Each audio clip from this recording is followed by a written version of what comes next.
welcome to RetroLogic. I'm Dan Caparello, and joining me today, as always, we've got John Cummins. Howdy. And Sam Wagers. Hello. And, guys, my announcer voice is feeling a little raspy. That's because I was just on a podcast, and now I'm doing this podcast. So, if I just go whispering, if my voice slowly devolves into nothing but whispers by the end of this podcast, I'm sure you'll forgive me. So, thank you. Thank you for understanding. So today we're going to be chatting about, we're going to play some Price is Retro. We're going to talk about the Game Boy operator. We're going to talk about community questions, all that stuff coming up. But first, RetroLogic isn't just a podcast. It's also a retro game store. You can visit retrologic.games to check out our growing inventory of clean, tested, and authentic retro games and merch. And that's it. So, what did y'all buy? What did y'all play this week? Because I know y'all bought some stuff. There's a packed list, even for me this week. So let's get into it. Sam, what's going on, man? So I'm still building a Genesis collection. So these are my online purchases that were waiting after all those stores I raided in Virginia. And that's Rocket Knight Adventures.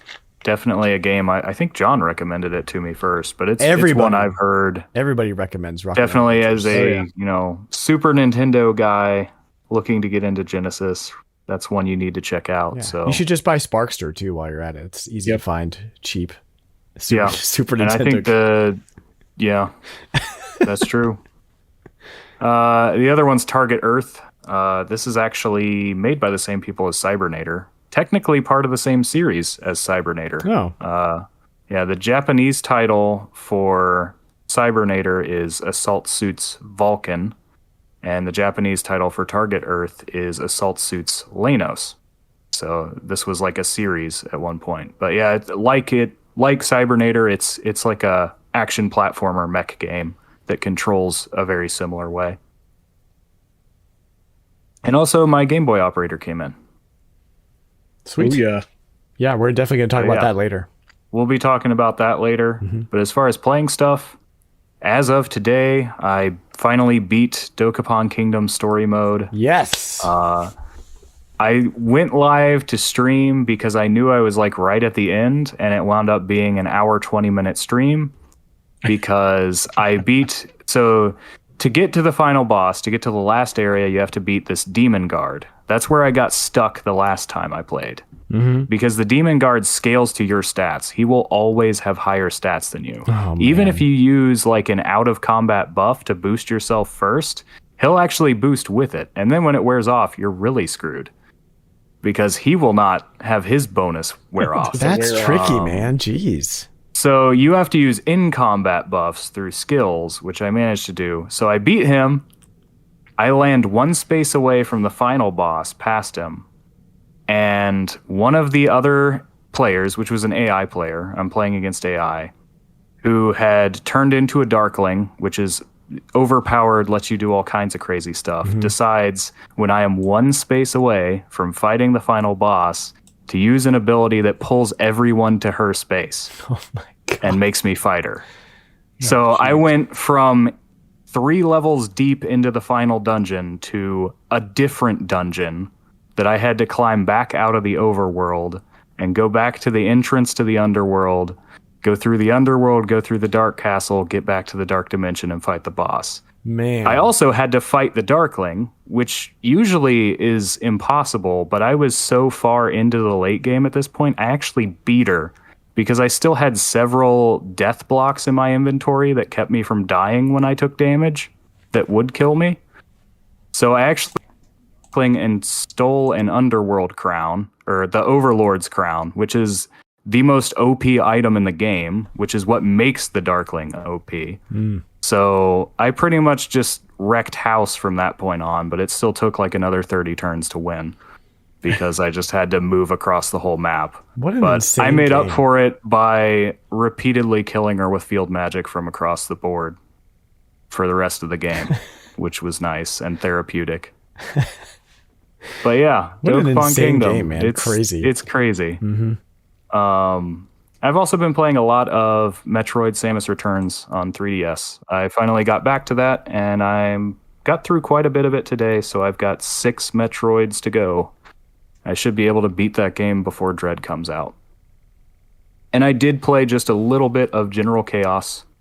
Didn't get very far into the campaign or anything, but I am impressed with that being, for the genre it's in, as kind of a real-time strategy, just how easy it is to pick up and play. Mm-hmm. Like, that's just so rare for any kind of strategy game to be like, oh, you have these units, and this button tells them to go there, this button tells them to fire, this button cycles through your units. All right, go. It's like, this makes sense immediately. It seriously is pretty impressive. And my brother and I like wrecked that multiplayer. So if you ever have an opportunity to play with like a cousin or brother or something, highly recommended. Really fun. But not as retro. I do want to mention I had a chance to do a stream with some other friends of ours, friends of the show. Tim from the Nintendo Dads, Andros and Micah from the Nintendo Pals, and Hambone Johnny. We got together a full squad for Pokemon Unite, and we all streamed it on our different channels, so that was a lot of fun. We had a very rough go of it at first, but we managed to take away a win for our last game, and that's what counts. Awesome. I've also been playing Mega Man X Dive, which is not so great. It is everything I love about Mega Man and everything I hate about mobile games. What's that? It's a mobile game? Yeah, it's been out for a while. It's made by Capcom Taiwan, not the main Capcom, but Capcom Taiwan. It has been out in Asia for like over a year, I think.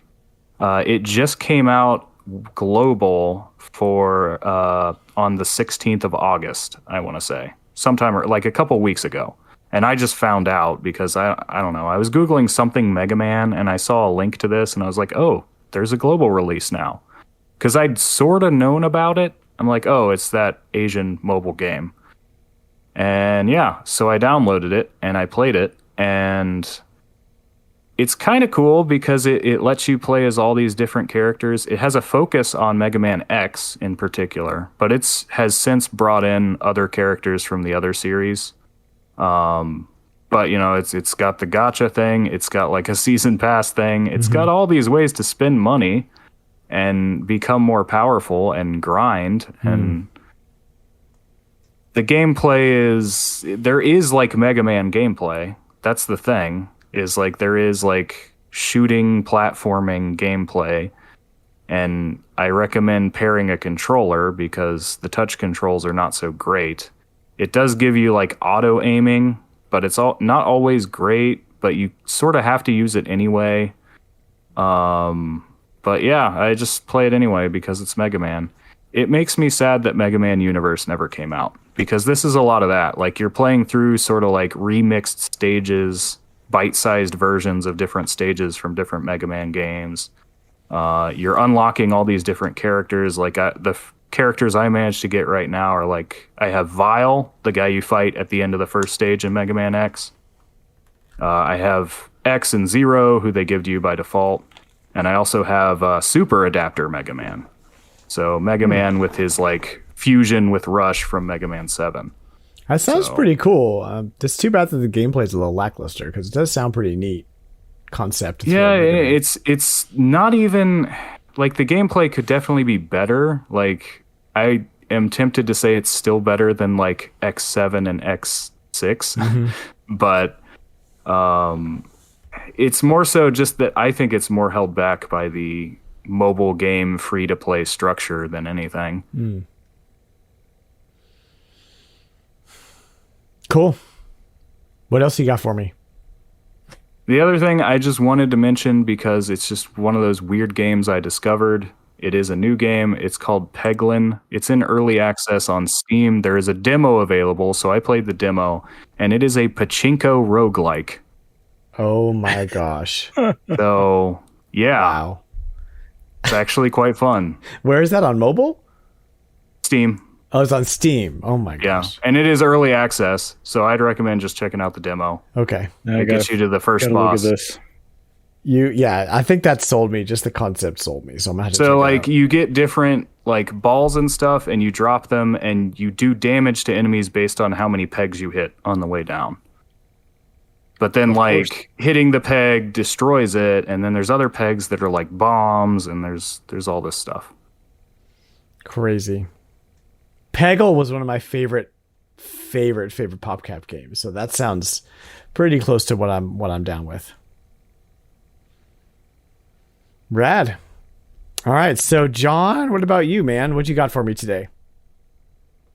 So I picked up, this is kind of weird, but I picked up Extreme G3 on the PS2 and the GameCube. Now, why would you go and do that? Well, I bought the PS2 version. I have two locals in my town. They're pretty much the same thing. They even run the same sales at the same time. And I went to the one first, and I seen Extreme G3 for PlayStation 2, and I grabbed it as part of a buy two get one free sale. So then I go to the next store, and they have it on the GameCube, which I would rather have it on the GameCube. Okay. So I bought the GameCube version as well. I mean, I don't blame you. That totally sounds like something I'd do. So, So now I have two copies of Extreme G3, and now I can compare the two to see how they play on each system, I guess. Now, was that on Xbox? I don't know. I don't think it was. Let's see. Confirmed not on Xbox. So Okay. sorry. You have all the versions now. Forms. Yeah. So there I also bought Worms 2 Operation Warfare for the PSP. Nice. Loves me some Worms. Which is like one of the cheapest physical versions of Worms I think you can get. Like it was like $5 maybe, $6. Mm-hmm. Also picked up Juiced Eliminator for the PSP, which is a racing game. You remember Juiced? Yeah, that was part of that whole series when like there was like 1,000 like of those rally racing games coming out. That's one of those, right? It was like Midnight Club Racing, right? That kind of stuff. Gotham Racing and all that stuff that was coming out. Mm-hmm. That was not rally, arcadey street racing. It's not rally, but it's street racing, but it's arcade like. But it's sort of similar to like the Need for Speed series that was street racing. Yeah, I think it was like Carbon and Underground and stuff. Cool. Yeah, that whole there were similar. Tons of those happening all at the same time. I remember that. Yep. So anyway, I bought that for PSP as part of that sale. I got Time Crisis 3 for the PS2. Nice. Sphinx, yes, yeah. But I'm waiting to play that one. I want to get. I think it has light gun stuff. It has to. It's Time but, Crisis. Exactly. I just don't have any light guns for my PS2 yet. I also picked up the Sphinx and the Cursed Mummy for the GameCube, and Mechassault for the Xbox.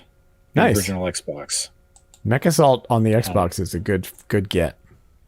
Yeah, I've heard good things about Sphinx and the Cursed Mummy. Like it comes up every when you start to dig for PS2 games that are a little under the surface.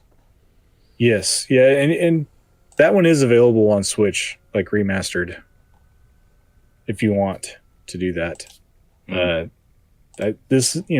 think I rented this game originally, and it was pretty good from what I remember. So I figured, as part of I basically got that one for free. So right, figured I would take it.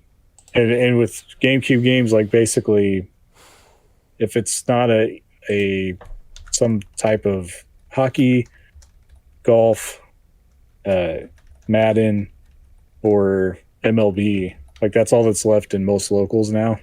So whenever I see something that's not one of those, I'm like, ooh, what is this?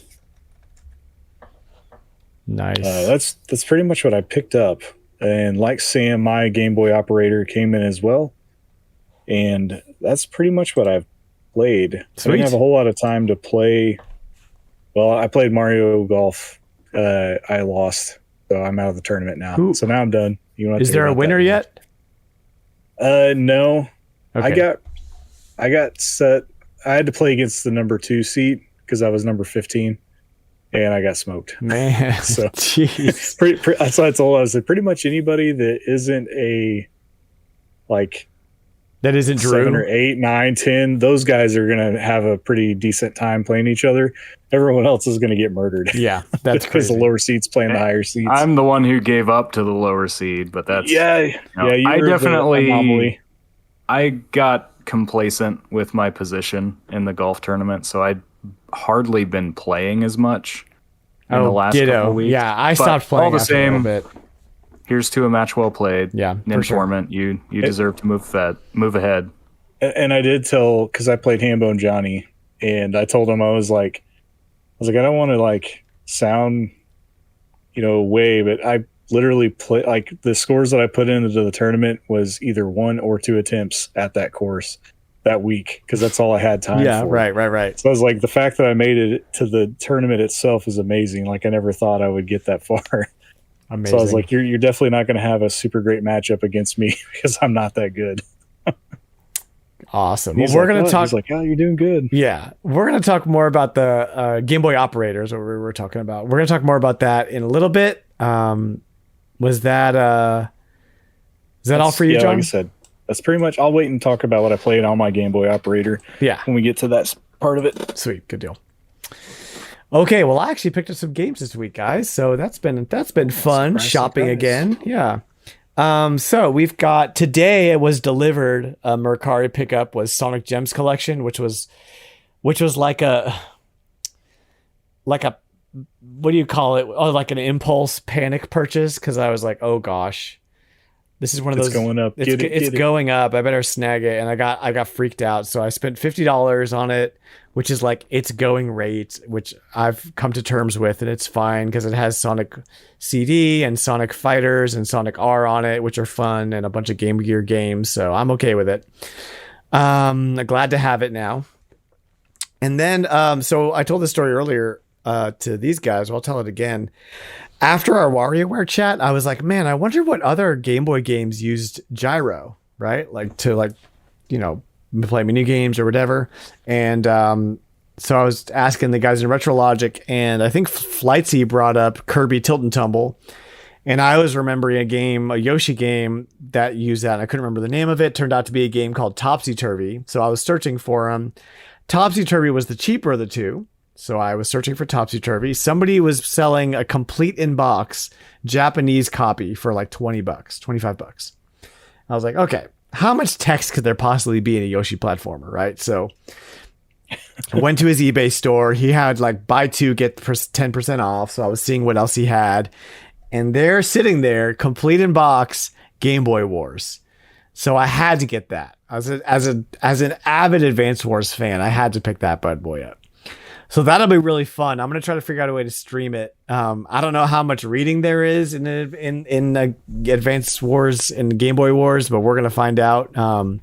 Those aren't going to come until I get back from my little vacation. So we're going to have to wait a bit for that. But I'm really excited about both of those because the box art on both of them are just gorgeous. Game Boy Advance, Topsy Turvey, Yoshi Topsy Turvey, and Game Boy Wars.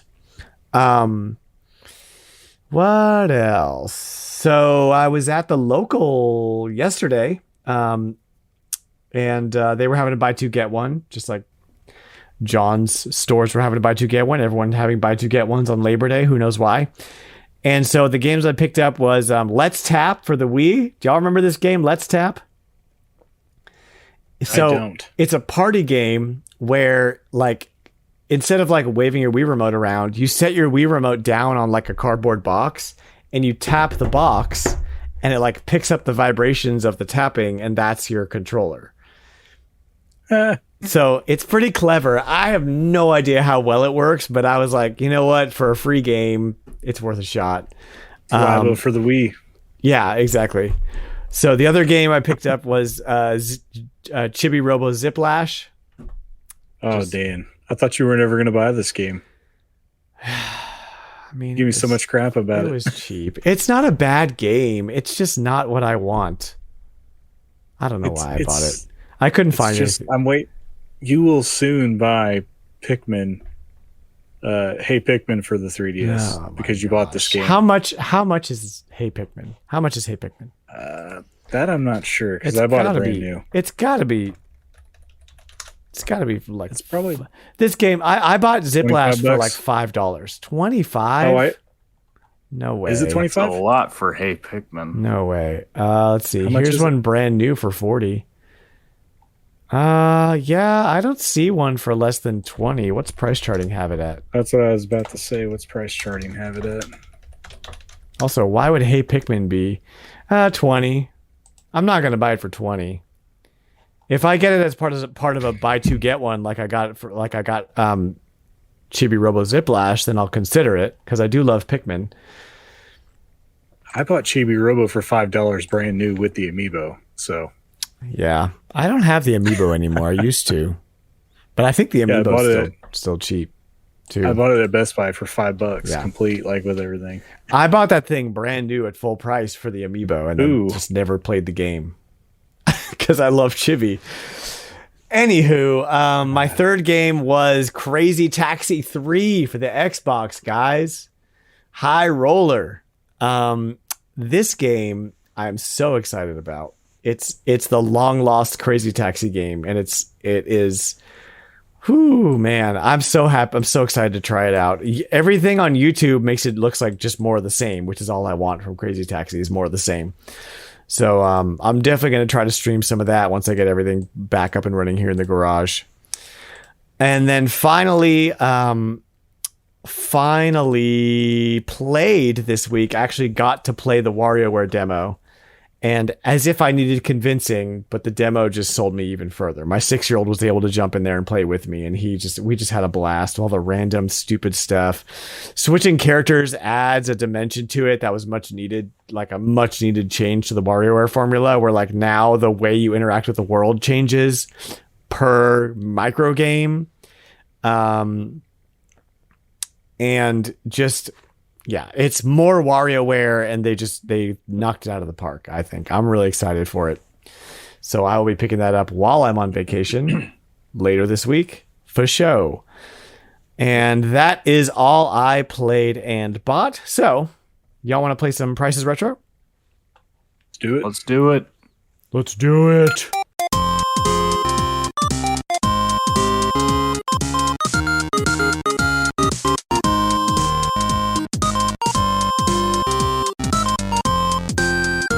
So if this is your first time playing Prices Retro, here's how we play. I'm going to list off 5 or 6 games, and you're going to guess how much all the games together are worth. And we're all going to say our games, and we're all going to guess. And then at the end, whoever was the closest in guessing the price of the actual price of the games wins. Very simple concept. You can play along at home. Tell us on Twitter if you want at RetroLogic Games, and I'll give you kudos. So if you want those sweet, sweet kudos, you know what to do. So, John, why don't you go first, dude? Go ahead and do your list. Can do. Let's see. So my first game is Sim Earth for the Amiga, complete. Amiga? $30. What the hell are you guys doing these days, man? Amiga. Sim There's a Earth theme to this. for the Amiga? Sim Earth. Okay. Complete. Raid on Bungling Bay for the NES, complete. Can I get a genre on that? That I don't know. This is a list like yours where I found somebody and just went through a list of their games. I can't look it up. I was about to look it up, but I can't. Okay, fine. No genre. Sight unseen. Raid on Bungling Bay. Complete? If I had to guess, it was some kind of platformer because it's on NES. It's a complete. And then my third game is Spore for the PC, complete. And then my last game is SimCity 2000 for the SNES, complete. All right, John. I've got 110. Got 110 for you. 110. All right. Sam, what do you got? I'm just going to round it off to 200. Oh, we're playing the 200 game today. Yep. Not a bad plan. Total of my lot is 197. Oh, boy. What? I'm glad I rounded. Initially, I added it up to 190 for my individual guesses. I figure I'm always low. Bro, that Amiga game tricked me up, I bet. Actually, Sim Earth for the Amiga is only $30 complete. Well, that's basically what I guessed. Well, something else is worth more than I thought. Raid on Bungling Bay for the NES complete is $65. Spore for the PC is $8.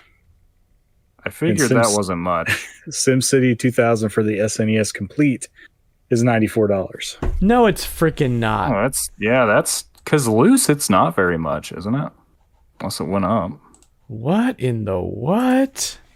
SimCity 2000? Bro, are you kidding me right now? Let's see this. Super Nintendo. I mean, it's a $35 cartridge, so I guess that makes sense. I thought that was way like cheaper, 20. Though. Yeah, why did that go up so much? I don't know. That's just one of those games I forgot about. In February, it was a $20 game, and now it's a $35 game. Crazy, bro. And the theme here is these are all Will Wright's games, obviously. Oh, nice. Yeah, I guess I could have guessed that. I was thinking about Spore this week. Like, I used to love that game. So I was like, I'll look up some more things. I knew he did SimCity and The Sims. So I was trying not to do. That was one of those games that was hindered by its own marketing campaign because it was a great game, but they promised a lot, and some of it. It was. You know, I think the thing that saved it for me was that I didn't read anything about it before I bought it. Yeah. I just knew that it was a simulation type game and like it sounded cool, so I bought it and I loved it. I didn't find out till later that there was all these other things that were supposed to be in the game. I know, right? I mean, pretty impressive on its own right. Anyway, with what it was. That's the similar thing. to a No Man's Sky. Yeah, it's a great game. They just kind of overpromised a little bit, and yeah. Sam, you want to go? Yeah, sure. I'll just get right to it. I think my theme will be somewhat obvious. There's not much to it. First game is Spanky's Quest for the Game Boy. Loose, not for the Super Nintendo. For the Game Boy. Loose. There is a Game Boy Spanky's Quest.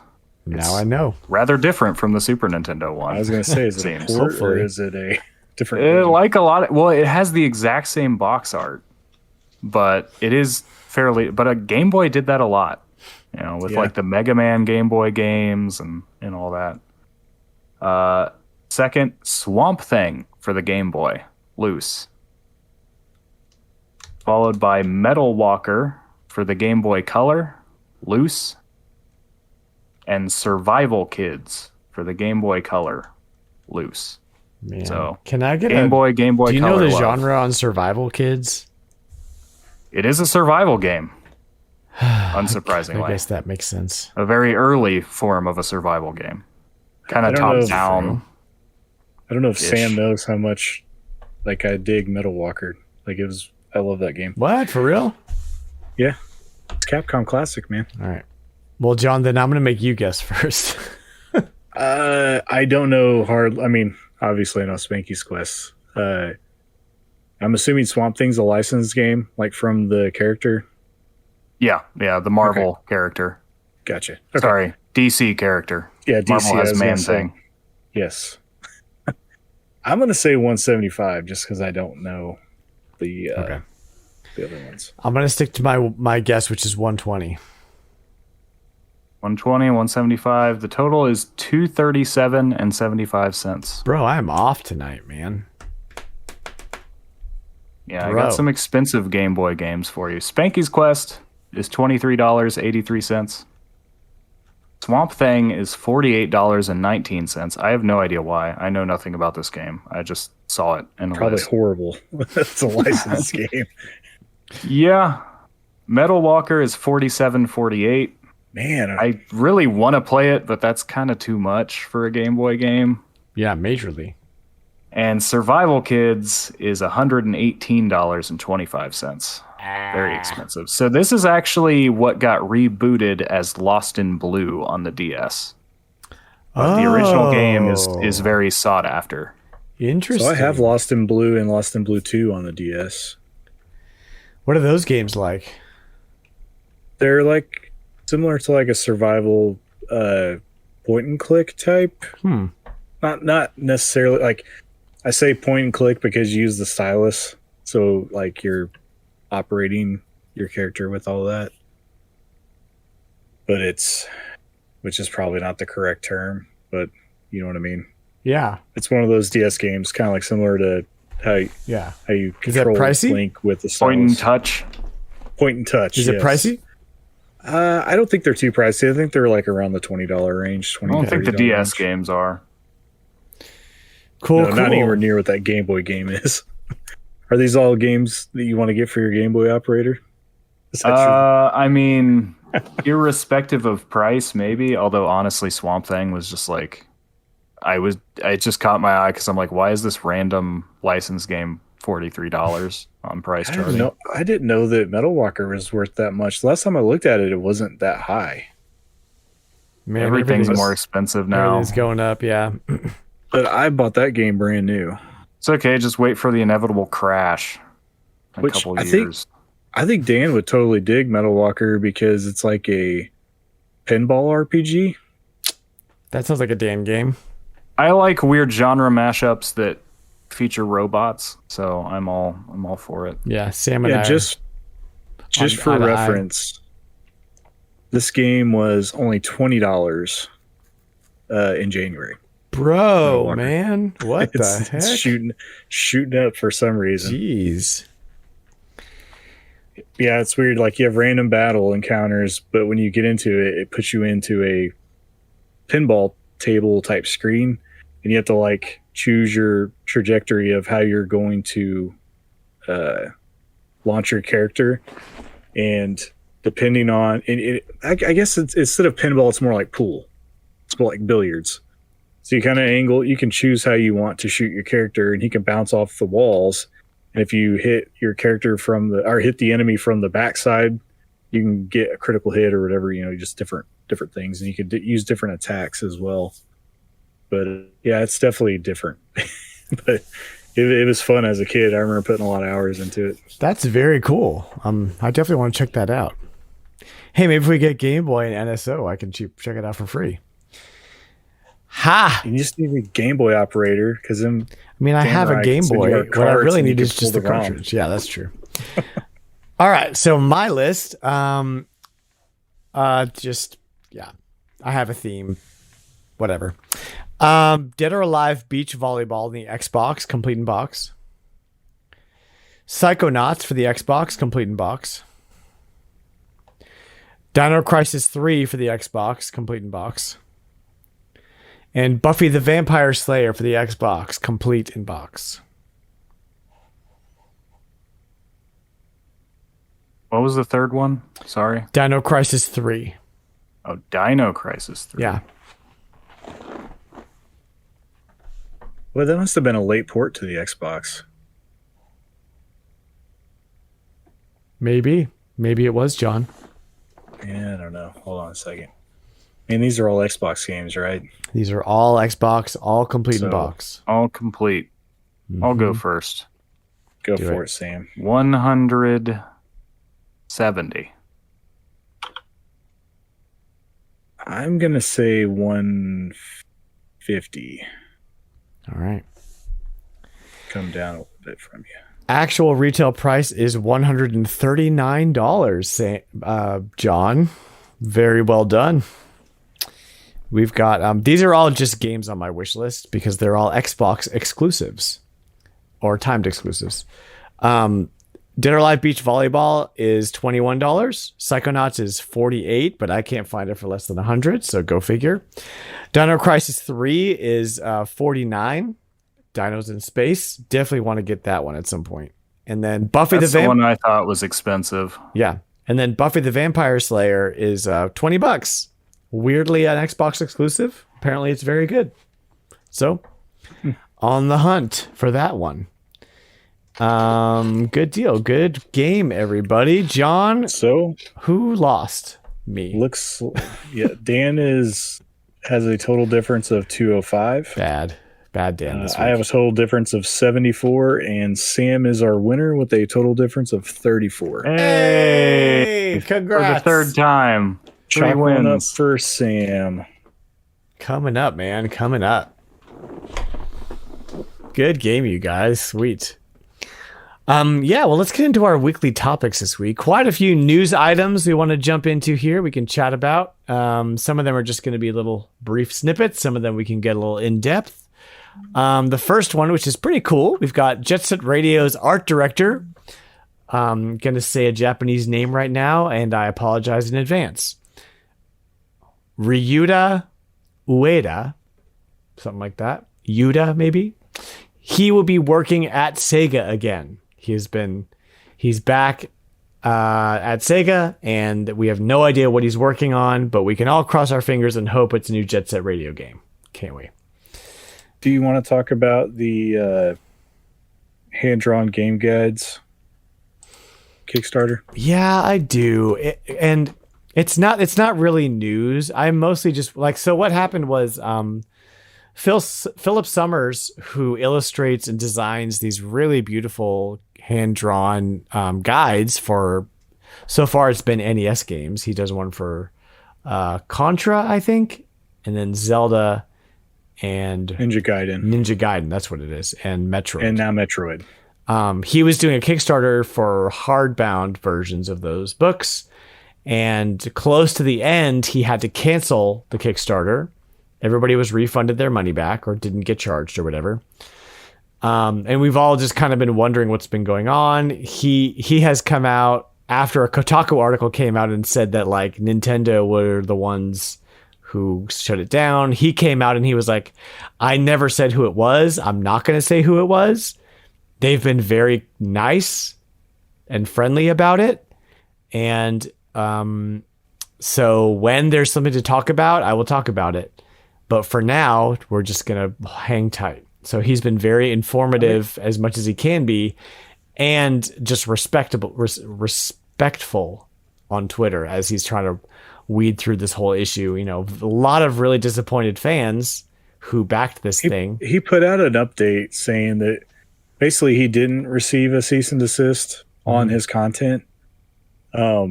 He had a lawyer from a game company, not specific, reach out to them, and their team decided that it was best to pull the project before it made it any further, because if you go, if they would have used the backers' money to start production and then have this happen later on in production, then he doesn't have the money to refund backers because he's already used it to produce materials. Yeah. So, he was kind of basically trying to do his backers a service by not moving forward with it, knowing the implications that could happen later due to legal activity. And at the same time, I mean, it's a respectable move. The dude lost it. And it's responsible. Yeah. Because if he had to cancel it, he wouldn't just have to refund the backers, who would understandably be bummed out. He would be at a loss for all of Kickstarter's fees, because they don't refund that. If your project has issues, they still take their fees. Well, and he would still have a bunch of materials that he produced that he cannot get rid of legally. And I mean, another thing too, he came out and said that he doesn't want anybody to make assumptions on who the company was and badmouth any game companies. So we would like to further say that on the show. Don't retaliate against other unknown game companies for something that you have no idea even happened. Yeah. Now you listen. You can be as upset as you want to. I'm not telling you to not be mad. Please direct your anger in the right direction, which is really just that disappointment at the fact that you're not getting your cool thing. Honestly, a punching bag in the corner of your room. Yeah, because it's really, honestly, it's nobody's fault. Like, no, you could get mad at an unnamed video game company or a lawyer, but that's not going to do anybody any good. So I will say this is kind of a bad look for Kotaku and everyone else who reported. Yeah. Well, Kotaku's questionable. Nintendo anyway. did this, or it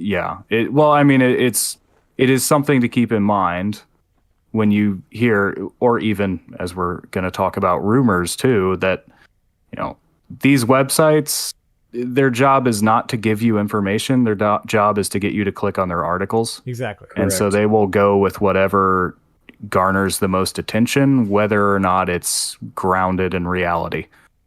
That's a good reminder. So yeah, that is more or less, I didn't necessarily want to talk about the them being taken down, but just further the message along of what his update was. Mm-hmm. That's good, John. Thank you for bringing that up. I didn't even know that, so I'm really glad that you brought that up. I was a backer, so I got the update. Yeah. And also just support Phil when he gets stuff back up and running. Right now, all of his stuff is on his website digitally for free. So if you want to check out his work, he does incredible artwork, and he does so well. His work is amazing. So he deserves to be supported through this and not like hounded on Twitter. So yeah, just to kind of keep up with our theme of positivity and keeping the gaming scene non-toxic, we want to support creators. And if we are upset about it, which you have every right to be, make sure you're pointing your anger in the right direction. So thank you, John, for bringing that up. I definitely did want to bring that up, and I totally forgot about it. So awesome. That was good. So, guys, there's been some rumors, and like normally we don't really dive deep into rumor and speculation on this show because it's potentially fruitless. But I think the prospect of putting original Game Boy and Game Boy Color games on Nintendo Switch Online is pretty cool. And I want to know from y'all three, to kind of turn the conversation a little bit, what are your top 3 Game Boy games that you would want to see pop up on the old NSO? What Game Boy games would you want to play? And I think we just named a bunch of really expensive ones, so maybe you guys already have a list that you would want to jump popped in there. So what do you guys think? I think Mole Mania has to be one of them. Yep. Mm-hmm. Mole Mania for sure. I mean, I have it on 3DS from the eShop, but I definitely think that's one. Anytime that can get more exposure, it's just an awesome game, and it should be there. I mean, it's a Nintendo property, so, and it's one they're probably not going to remake or do anything else with. So you might as well just put it on a service like that. Right. One of mine that I really want, I actually talked about earlier, was I think that Kirby Tilt and Tumble with the Switch's gyro capabilities, that'd be pretty cool, because there's really no other way to play that game. I mean, what are you going to go buy a Game Boy and a copy of the game? You could do that, but just throw it up there. It's a Game Boy Color game with a gyro in it. Make it work. And the game looks really, really fun from what I've seen on YouTube. So I'd love to experience that guy right there. Kirby Tilt and Tumble. Mm-hmm. What else do you think? So I kind of wish that we would get some things that were Japanese only come to our... Yeah. I know we don't generally get that. Like, I think there's maybe once or twice it's happened, but... There's a few on NSO. There's a couple. Yeah. Yeah, like Psycho Dream. True. So there's a game on the Game Boy called The Frog for Whom the Bell Tolls. Translated in English, it's not a perfect English translation, but this is a game that was designed by Yoshio Sakamoto and Gunpei Yokoi, and it is a awesome platformer game. So, I won't go into too much detail, but definitely go look this game up and check it out. It would be a perfect candidate to bring over to US because it's never seen a US release. That sounds great. Also, Legend of the River King, kind of hard to find Game Boy game. Not crazy expensive, but still just something that people have never really seen probably or heard of. Fishing RPG, Natsume, isn't it? Yeah, Natsume for sure. Mm-hmm. Yeah. Speaking of Game Boy, you guys, let's chat about y'all's Game Boy operators since they came in, and I'm curious, and y'all both had one. And John, it seems like you had kind of the most exposure with this. Sam, you were saying you had some issues. So why don't I give you guys the mic for a little bit and let you kind of talk about your experience with it and your thoughts so far. I want Sam to go first because I want to ask him about his issues. So Sam, what were your issues?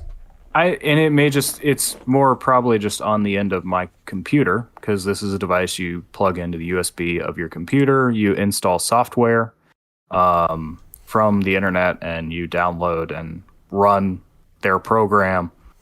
I had some issues trying to get a controller to remap, or even with the default mapping. And I got it to remap and it was working fine at one point. This was a Switch Pro controller over Bluetooth.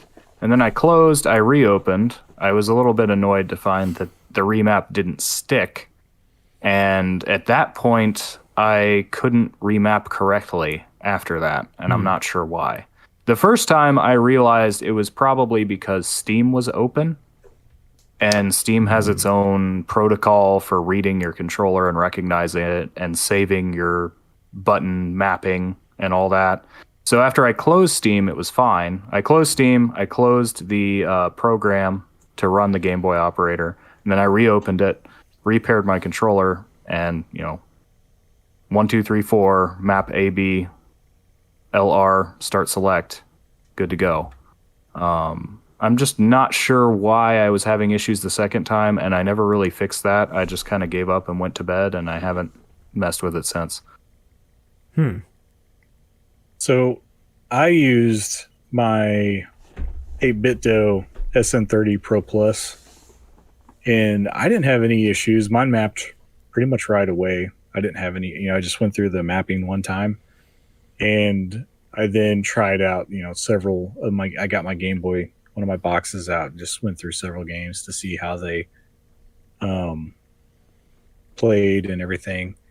I even have a ROM copy of a game, and Game Boy operator would not recognize it at all. Like, I know it's supposed to have a feature on it that will tell you if your game is authentic or not, or if it's a ROM copy put onto a cartridge.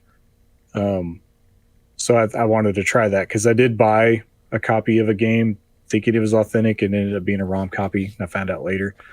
It still plays. Like, I can play it on my Game Boy, but the Game Boy operator would not recognize that it was in the slot at all. So that was kind of interesting. That's weird. But as far Playing as the pins, yeah, I even made sure it that's played. the only issue. It fired right up on my Game Boy again, no problem. Oh yeah. But so I tried a variety of things. I played for the original Game Boy. I played Castlevania Adventure. I played Battletoads, Ragnarok. Just, it's a later Game Boy game. I really wanted to see how it pushed everything. And then I moved to Game Boy Color, and I played Vigilante 8, which was a Rumble cartridge, to see how it recognizes that and everything. And then I threw in Pokemon Gold because I had a copy of it laying around.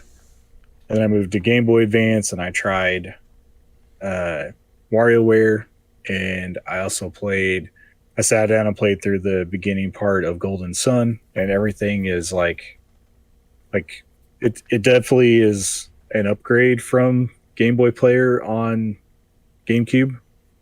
It's pixel perfect graphic wise. Everything looks really smooth. Like, they did a really good job with that. You do have the ability to pull ROMs from your cartridge with this Game Boy operator, which is pretty handy. Yep. You can basically create a save from any point, from what I can tell, because it'll ask you if you want to save your progress whenever you go to exit the game. like a And save you can state? pull saves. Yeah. You can pull saves as well, right? Oh, Correct. you can Yep. pull and push. I saw saves that to the option. I didn't cartridge. try it. Yeah, Yeah, you but I can- mean, like, if you have a It's a complete backup. Pokedex in Pokemon Ruby and you want to back it up, you can do that with this. Yep, you can Wow. pull save data backups, which is something that I kind of touched on previously in episodes, where it would be super handy for like your old Game Boy games, like Pokemon Blue and Red, where you have a save file on there, but your battery probably needs to be changed. This would be a good time to pull I that just save, changed the change your battery on some old Yeah, Pokemon games, exactly. actually. My Yeah, that's probably nephew what wanted to play them and realized that they didn't save. Yep. So this would be the time to get your Game Boy operator out, pull your Oh, it's too late 20-year-old for those. saves. Yeah. But for mine, my Pokemon Yellow still has my intact save file. Or from when I even bought the it new. fact that even in this year, Pokemon games still don't have multiple save slots. You can sort of get around it on Switch with different profiles, but just to back up a save and start a new game and know that you still have your old save, because you can't do that in Pokemon for some reason. Correct. Yeah. So that's another thing you can do. You can pull your old save, play a new Pokemon game, and successfully save and continue through it. And then if you aren't happy with that, you can put your old save back on later. So I mean, it's definitely doing things that makes it well worth the price tag that they're asking for it. So far, I've played through 6 or 7 games on there, and they all play perfectly. I haven't had any issues, no frame rate issues. For Game Boy, that's not a real big deal. Most of them are playing at a very high frame rate anyway, but everything is smooth, and the program, I haven't had any lockups or glitches or anything go on there. So it's to me, it's definitely been worth the investment. And I'll hopefully continue to talk about it the more I experiment with pulling saves and ripping ROMs and everything off it. So yeah, I'm very curious about that. Oh, it says that you can transfer your photos from a Game Boy camera. I also plugged my Game Boy camera in to try it out and see if it worked. Yeah. I still need to get You can't use an e-reader, though, and I did try. I didn't expect it to, because that has a whole nother connection that isn't there. Yeah. Yeah. This is awesome. I want one. They're $50. They currently don't ship until December right now, so they're like sold out. They're on back order. But now that you guys have them in hand and they work really well, I'm tempted. It's also great if you want to stream some Game Boy stuff. Easy way to do that. That's a big. I'm actually. I mean, it'll take a while, but I really want to stream the Battle Network series. Mm-hmm. Now you got a perfect solution to do that without having to. Yep. Get and the other thing I was looking for, specifically Game Boy Color, which I don't have many games because I didn't have a Game Boy Color. I did eventually get a Game Boy Advance, but the clear carts, I didn't have a good way to play those. And by good way, I mean something that is a lit screen. I still have my game. Well, I still have my Game Boy Advance. No, I have a regular Game Boy Advance. Replace that so screen, like the Game dude. Boy, Game Boy Advance games I can play on a DS Lite. I still have my DS Lite, and that's usually how I play them. This is still in a way preferable, but like the original Game Boy stuff, and even the black cart Game Boy Color, I have the Super Game Boy. But it's those clear cart Game Boy Color games that I'm like, I don't have a good, like I have to go back to a non-lit screen to play these on the hardware I have right now. So no more. So that was actually what I spent the most time with. The rest I was kind of just seeing if they boot, going through the menu, making sure everything controlled. It's super smooth too. Like as soon as you put the card in, it automatically brings up the game and like a little bit of information about the game. And yeah, that's actually pretty cool. I don't know if that's paired to some database or if that's their own database that has all that info. I'm sure they pulled it from somewhere.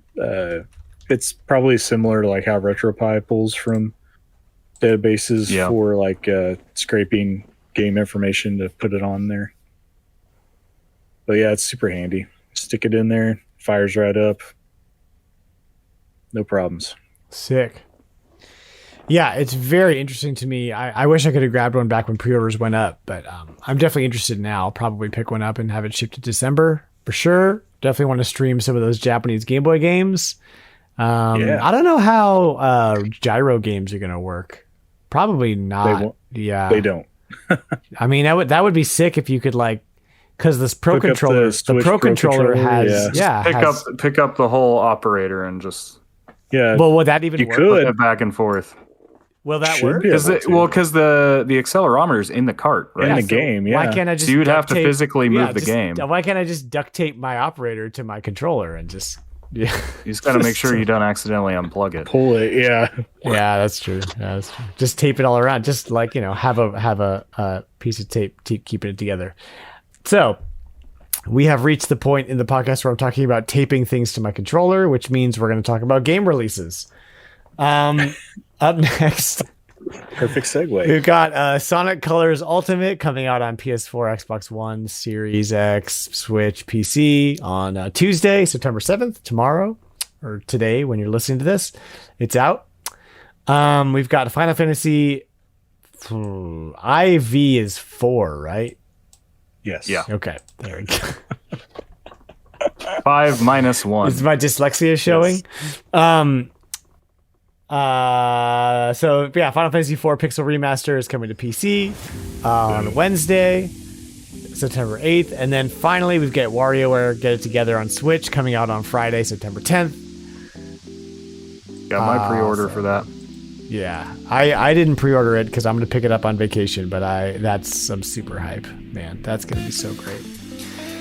Good deal. All right, well, let's take a little break. When we come back, we've got so many community questions. Y'all just loaded us up, and that's going to be half the episode. So let's take a break. When we come back, community questions. Stick around.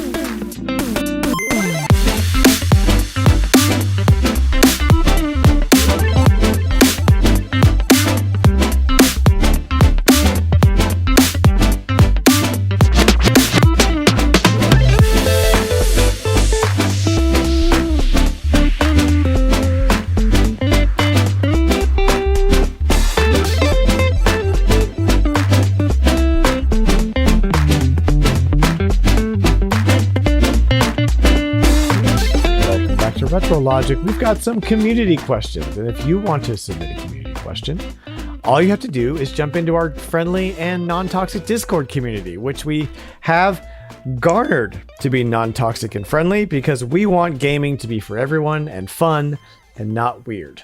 So you can go to my Twitter profile at RetroLogic Games, click the Discord link, jump in, and we will welcome you in, and we can talk about whatever you want to talk about within reason. So, we have our questions coming up. We've got Adrock, who asks, what game has caused your biggest fit of absolute pure rage? What happened to cause it?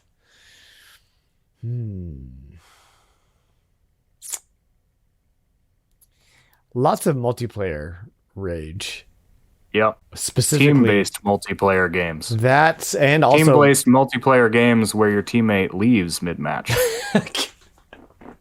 Splatoon comes to mind. Just not even about quitting, not even about people quitting, but just about like how frustrating that game can get when you're just not good at it and everybody else is, or you're like trying out a new weapon and it sucks. And man, probably Splatoon. I can't think of a specific example, but nothing in my life has gotten me more mad than that game, and I still love it. If I had to pick something that isn't multiplayer related, it has to be Battletoads on the NES.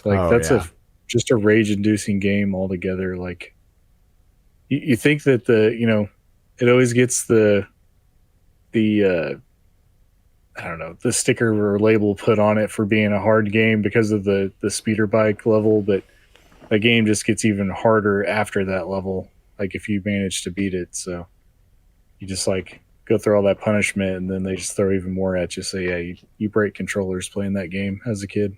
Yeah, big I time. already mentioned Dokapon Kingdom tonight and gave some examples of how that can be frustrating. I imagine all the more when you're playing with actual people to direct your frustration at.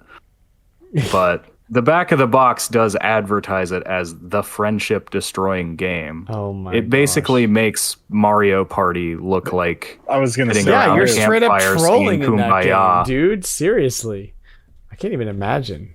Mario Party has to be there too. It's like you run the perfect gamut on the board, and then somebody gets lucky and draws the last 3 stars in the game from the randomness. I can't with Mario Party like that. It's insane. All right, we've got Eric Plunk in the community asking us, with photography being your profession, which I've addressed that. I'm actually not a photographer. I'm a videographer. So just keep that in mind. What are some of your favorite... addressed that. What? Said he also addressed that. Yeah, he did. By saying that videos are just lots of pictures. So just motion pictures. Yes. Yeah. Well, you know what? I rebut that by saying I'm actually a pretty bad photographer. So, what are some of your favorite games that feature photography? I mean, the obvious to me is Pokemon Snap, just all-time favorite. Yep. Well, what's the one with the Beyond Good and Evil? No, not Beyond Good and Evil. Fatal Frame? Back. Fatal Frame, yes.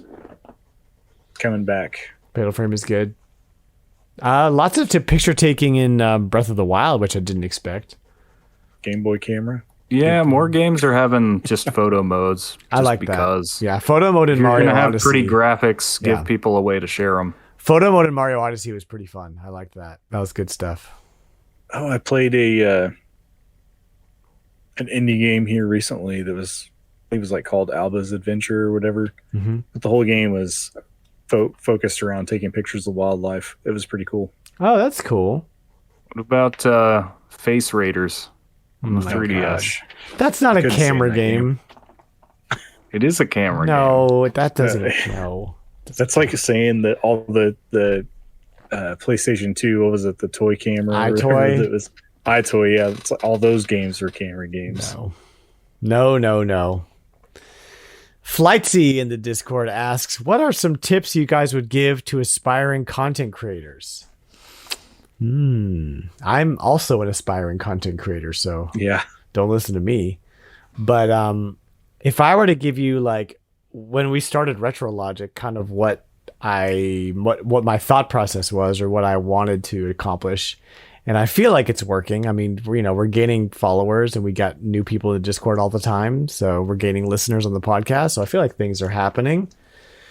It's that I wanted the branding to be something cool that, like, you could just look at and say, oh, that's cool. I would wear that on a shirt, or like, I want to be part of that, whatever that is. I wanted it to be very open and non-toxic. That's like just always been a pillar, So I didn't want it to be like the normal gaming, like this thing sucks and that thing sucks and you suck if you like it. That just gets old to me, and I want this to be a fun place. So that, and then also just to be really high quality, and like everything we do, if it's not high quality, we're not going to do it. Like, we're going to try stuff, but if we launch something, it's got to be as good as we can make it, at a reasonable cost or for free. So that's basically what mine was. And that kind of permeates through everything, through Twitter and Instagram and Discord and the podcast. So like, if you find me on Twitter, like, I'm fun and funny and like doing giveaways and I try to interact with positive people and keep that train moving. And in the Discord, like, everybody knows it. Like, nobody has a pissing match in the Discord, because we're here to support each other and to celebrate with each other when something cool happens. Like, we have a good find or something. So, like, we try to like curb jealousy and stuff like that, which, happens naturally. But honestly, we just have a culture of supporting each other. So it's something you have to work at. But that's really, you just have to know. I think I say all that to say, you just kind of have to know what your thing is and like what you want, and make what you would want. And chances are other people are going to want that thing too. Be genuine. Like, I don't create a whole lot of content, but what I do, the opinions that you're getting are my actual opinions and thoughts, and try to be as informative as we can, and we try to have fun. Mm-hmm. My advice would be, don't make sure more than anything that you enjoy what you're doing and you enjoy what you're making.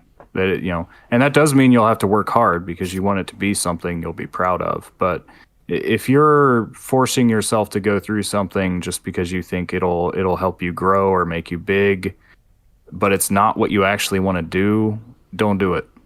Do what you want to do and find ways to make that better. That's good. Make sure that you're because otherwise you're just going to burn out. It's just a matter of time. You're going to burn out if you don't actually like what you're doing. Yeah, right. It'll become a job at that point. And if you're not getting paid for it, then why are you doing it? Exactly. Yeah. That's good. That's good, Sam. Thank you, Flightsy. Love you, dude. Skinny Matt in the Discord says, what game, old or new, did you try but didn't care for the first time you played it? But now want to give it another try to see if your opinion has changed. So like something you played a while ago, didn't like, you'd be willing to try again. That describes the Monster Hunter series for me, like the actual Monster Hunter series, not the RPGs. Like I keep getting them and I'm like, I'm going to play it this time. I'm going to enjoy it. When's the last time you tried it? I bought Rise and I played.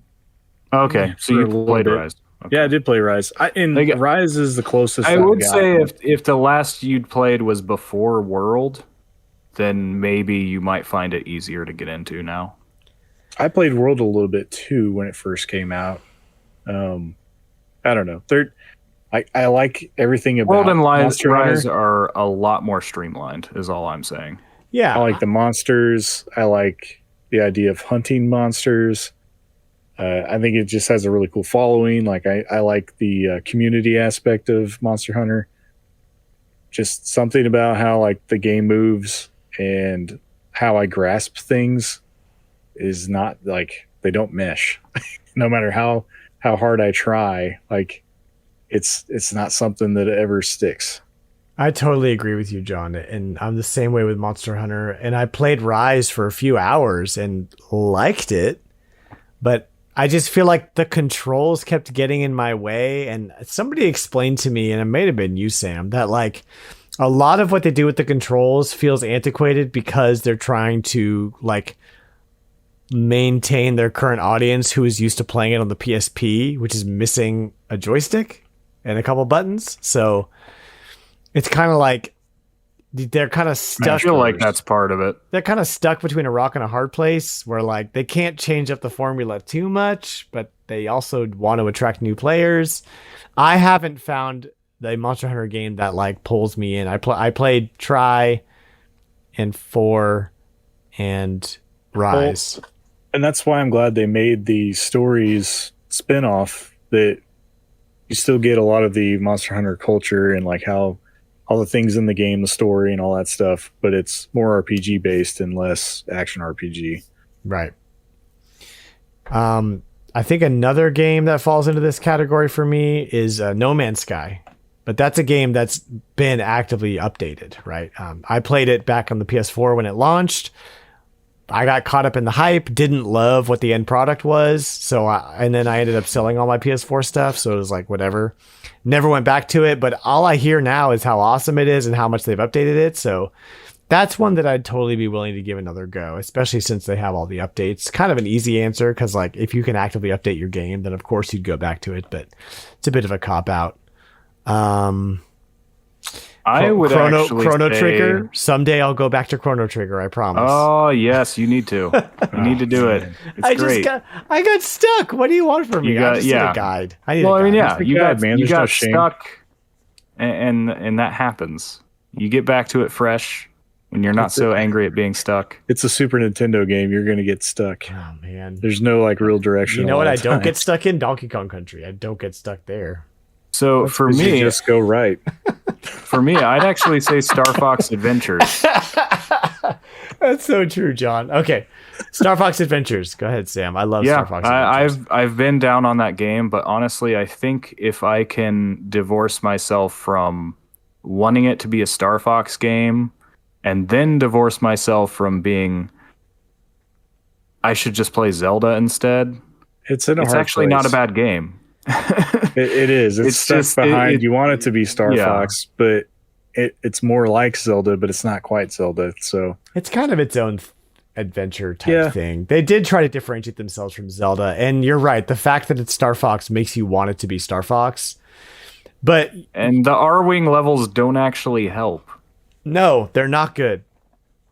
Are they on rails still? I don't remember. Yes, but they're just. Okay. They're lackluster. They're just lackluster. There's not a whole lot to it. Because they were tacked on, right?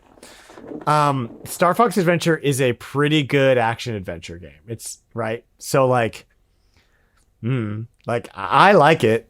I'm a Star Fox fanboy, so I'm gonna like it, but it's not for everyone, I think, is the thing. It's in a weird place on a system that birthed Wind Waker, like the greatest Zelda game of all time. So what are you going to do? And Twilight Princess. So, yeah, I don't blame you for that. But I would recommend going back to it with the lens of like, no, this isn't Zelda. This is Banjo-Kazooie or Conker's Bad Fur Day. Was it pretty early on the GameCube too? Yeah, it was. I think that's another thing too. Yeah, I think that's another thing that maybe it could have done. Honestly, I still think it's one of the best looking games on the GameCube, though. I'll admit that. Yeah, it's pretty. Yeah, that's not the. I'm saying I think they could have had a little more time in the oven with it to flesh out the puzzle design. But yeah, because it started development as an N64 game, so it had to be pretty early. Dinosaur Planet. Dino Planet. I love Star Fox Adventures. LDP in the chat says, what is the next game on your list that you most likely will be a big splurge purchase? I messed up the words there, but you get my drift. What's the next big splurge purchase for you guys?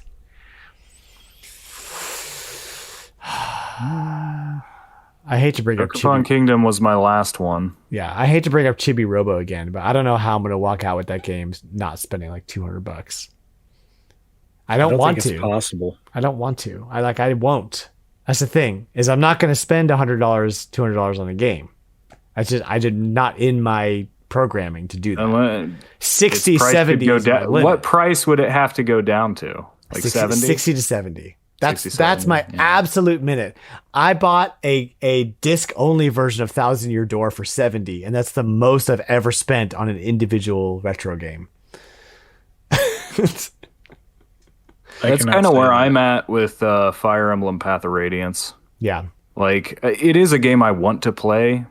And now I think back to like when I first looked it up after I played Radiant Dawn and it was going for like 70. And I'm like, I should have just bought it then. Because now that sounds great. Yeah. $70 for Path of Radiance. Yeah. Multiply that by 4 now. Yeah. The cost it is now, I'm like, no, like, I mean, I know people like it and I want to play it just because Radiant Dawn got me into Fire Emblem and it's the sequel to Path of Radiance.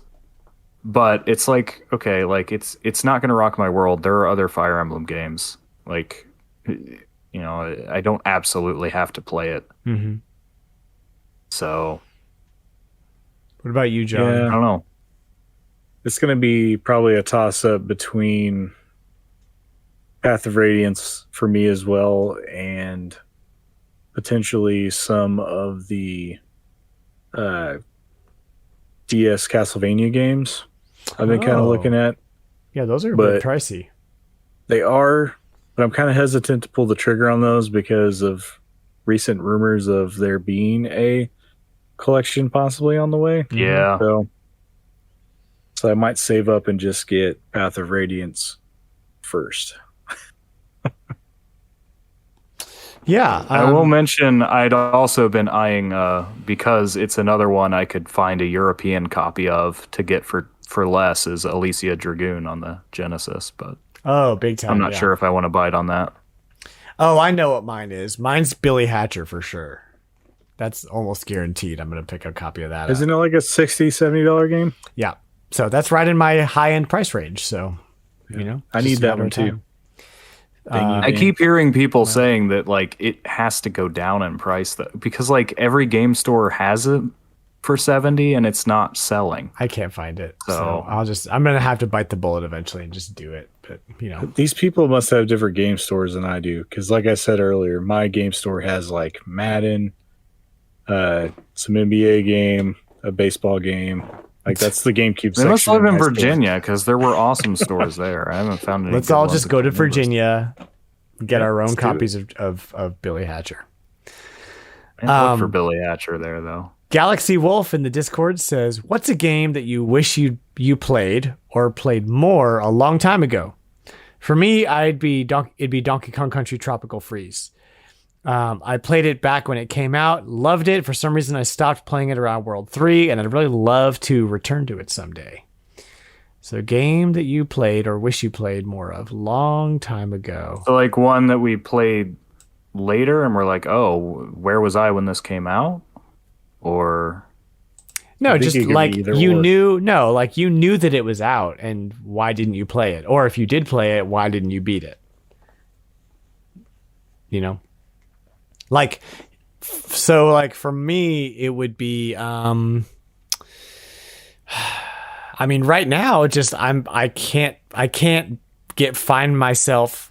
I can't bring myself to just beat Skyward Sword. Like I'll get an hour here and there, but it just takes me forever to get through that game. Not because it's a bad game. I enjoy it when I play it, but I don't know that I'm going to beat it before Warioware comes out, and then then I'm done with it for a while. A lot of my retro games are like that because I'll just bust into it for a couple hours and have fun, and then just be like, oh, I'll move on to something else. I think for me, it would I've have come to to be terms with. the DS Zelda games. So I don't think I beat either one of them, but I've played a fair bit of them. Spirit Tracks is my favorite of those two. I love Spirit Tracks. Is Spirit Tracks the one with the Choo-choo. centralized dungeon that you have to keep coming back to? No, that is That's Phantom Hourglass. they both kind of have that, but in Phantom I never Hourglass, played Spirit Tracks, but Phantom Hourglass has that. they both kind of have that. But Phantom Hourglass, it's downright a bomb. It's an abomination. That freaking Dreadful. central dungeon is horrible. I didn't have too many issues with it. That's because you're a savant. I don't Sam. know. I don't know. I hear people complain about Phantom Hourglass a lot. I thought it was good. I mean, I'd probably rank it near the bottom of Zelda games still, but that's still near the top of all video games. That's true. I mean, didn't it like just at came all. out when I didn't have a whole lot of time, so I didn't put a lot of time into it. Mm-hmm. Actually, Minish Cap I never finished. I played it. It's know good. why. I have that There one. aren't too many games that I don't finish that I'm not okay with never finishing. Mm-hmm. I guess one might be Demon Ex Machina, but I'm not even sure if I want to go back to that, honestly. I almost mentioned that for the question that was up there a little ways ago. Something that I played that didn't catch me because I played the demo and the demo turned me off, so I didn't buy it. But something I might have to go back to later to try it again. Yeah, or not. Man, depends on how if it goes down in price or not. I really want to try Astral Chain. I really want to try Astral Chain. That's one that I have, and I just haven't had a chance to put time into it. Yeah. That I Yeah, never that's bought one it. I made myself finish, even though I wasn't enjoying it.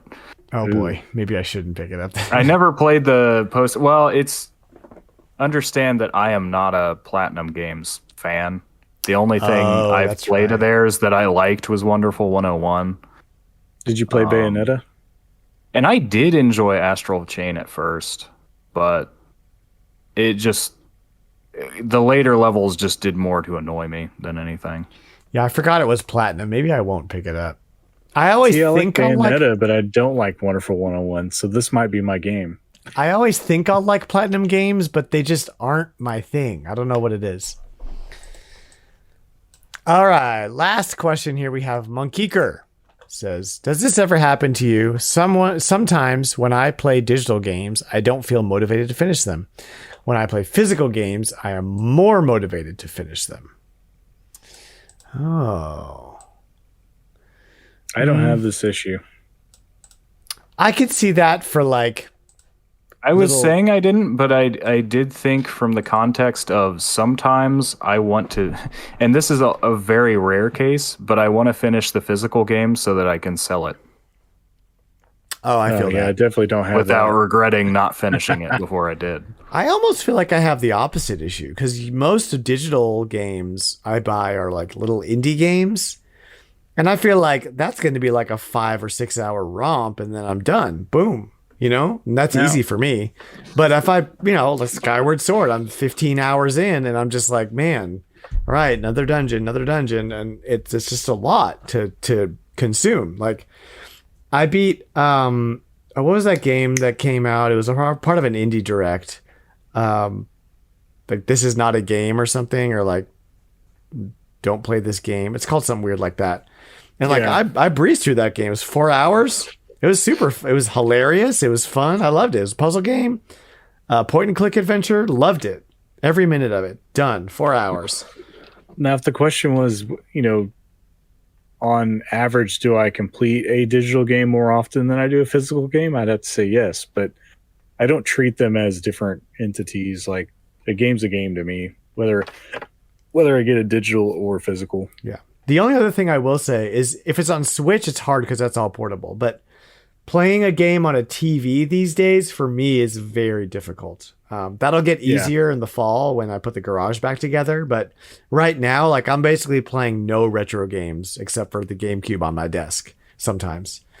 So that's a thing too, is for me at least. The Switch gets a lot of love for me right now. So thanks for the question, everyone. Again, if you want to submit a question, all you got to do is drop into our Discord. It's open. Head over to RetroLogic Games on Twitter and click that link. And that's about going to do it for our episode, guys. Yeah. Anything else? Anything else, John? I can't think of anything that's too pressing. I think we have a pretty good episode here. Yeah, pretty good. What about you, Sam? Anything else you want to say?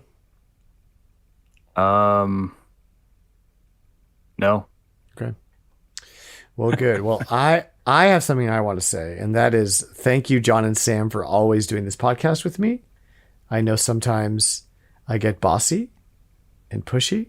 That's just because I love what we do. And I want to do it. So I say that because I'm actually going to be gone for the next 2 episodes. I'll be on vacation, and I'll still be editing the episodes, but I'm not going to be, staying up late doing the whole thing. I'm going to be enjoying myself on the beach. So, you guys take care of the podcast while I'm gone. Don't post too many dinosaurs. When the Dan is away, the dinos will play. Yeah, exactly. Yeah. Oh my gosh. Or the moles. I'm still on Discord. I'm not like disappeared. I'm like totally out of pocket anyway. So that's that. So I'll see you guys in a couple weeks. We've got some fun stuff planned over the next 2 episodes, some guests and some special episodes. I'm not even going to be here for episode 50. It's a milestone. I'm going to miss it, but y'all are going to be here and you're going to steer the ship right. I know it. I'm confident. Good deal. So, with that out of the way, thanks for listening to the RetroLogic podcast. We are proudly part of the Nintendo Dads family of podcasts. If you like what you hear, check me out on Twitter and Instagram at RetroLogic Games. You're also welcome to jump into our friendly and non-toxic Discord community. Link to that is in my Twitter bio, and you can find all the links, including Discord, the game store, the merch, and all the podcasts at our website, retrologic.games. I made it through the podcast with a voice, and I'm sure I'll be whispering all day tomorrow. So, thank you guys, and we'll see you next week. Bye now. Bye.